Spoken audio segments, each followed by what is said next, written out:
Hello বন্ধুরা, তো চলে আসলাম একটা নতুন রান্নার ভিডিও নিয়ে। এইগুলো তোমরা দেখতেই পাচ্ছ কই মাছ।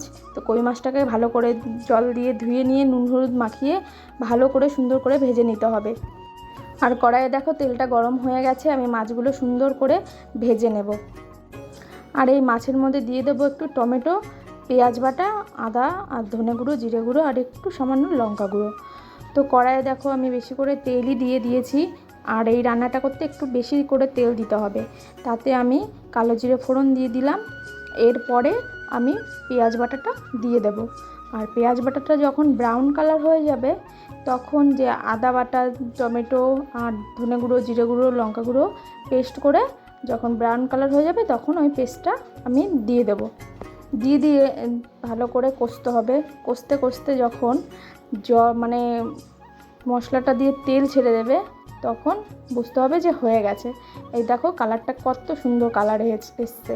আর আমি এখানে মশলাটা কষা হয়ে যাওয়ার পরে সামান্য জল দিয়ে দেবো। বেশি জল দেবো না, কারণ এটা ঝোল হবে না, গা মাখা তরকারি হবে। আর এই দেখো ফুটেও গেছে।